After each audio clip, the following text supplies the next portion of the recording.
Through the course of the Mandalorian TV series on Disney+, we've seen quite a few references to and appearances of familiar locations and faces from across the Star Wars universe.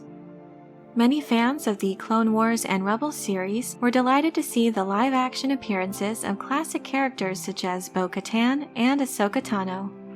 In Season 2, Episode 5 of The Mandalorian, we discover that Ahsoka is searching for another well-known fan-favorite character, the iconic Grand Admiral Thrawn. Thrawn was first introduced in the smash hit book Heir to the Empire, written by Timothy Zahn.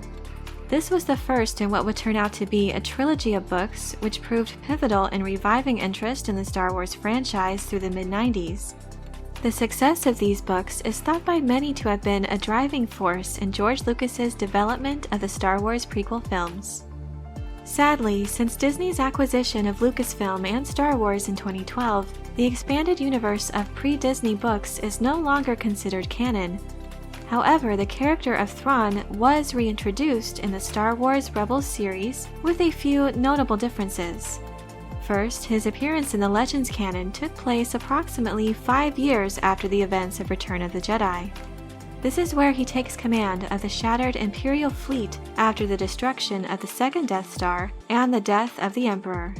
However, Thrawn's reintroduction in the Star Wars Rebels show takes place prior to the events of A New Hope.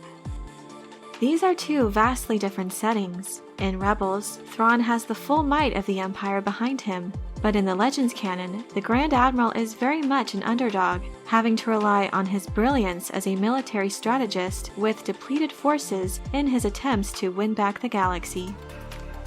What's interesting is that The Mandalorian takes place in the same time period in which the original Thrawn trilogy of books occurred. With the revelation that Thrawn still exists in the Disney canon during the timeline of the Mandalorian series, many fans are curious to see whether or not a live-action adaptation of this character would be more faithful to the Legends canon as opposed to what we got in Rebels. In this video, I'd like to dive into the lore of who Thrawn is as a character, what makes him such a fantastic villain in the Star Wars universe, and why, if done correctly, he could be a big draw as the primary antagonist for a potential spin-off show featuring Ahsoka Tano. Mithra Nuru Odo, better known by his core or shortened name of Thrawn, is a Chiss who served in the Galactic Empire's navy. The Chiss are a near-human species with distinctive blue skin and glowing red eyes. Regarded by many as the best military strategist, Thrawn rose to a position of power despite the Empire's discriminatory policies and earned the highest Imperial rank of Grand Admiral, becoming the only alien to do so. Thrawn worked to perfect the art of war, becoming a brilliant military strategist, known for his anticipation of enemy attacks and his own tactical precision and thoroughness. As a leader, he boosted the morale of his crew not only through victories, but also through his clear dedication to the Empire, which helped him to garner the respect of his subordinates. Interestingly, the Grand Admiral also had divided loyalties. He held that the Emperor commanded his actions, but that his heart and mind were commanded by the Chiss Ascendancy, which was the government of the Chiss people located in the unknown regions of the galaxy. Far from being one-dimensional as other officers of the Empire have seemed, Thrawn had a great appreciation for art and culture.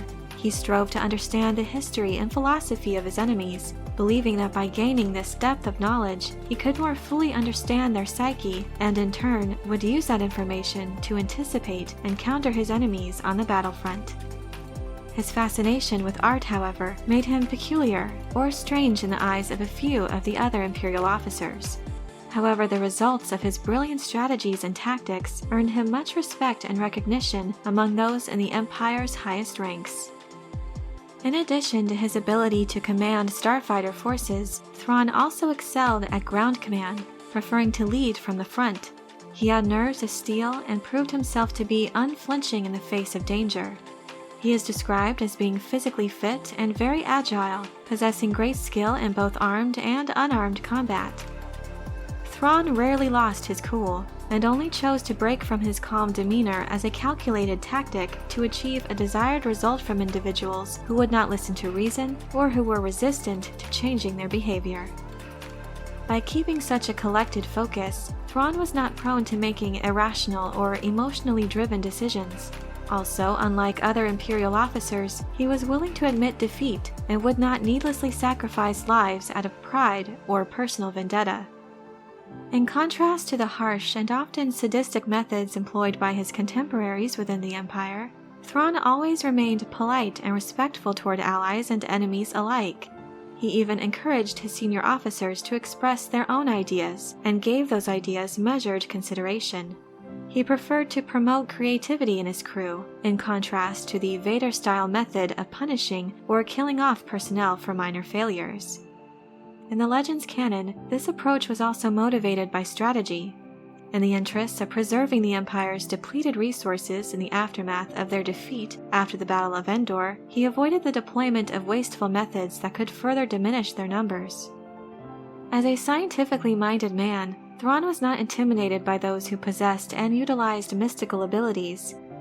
In the current canon, it was brought out that Thrawn saw the Jedi as flawed idealists, being willing to sacrifice strategically wise choices for what they thought to be just and moral reasons.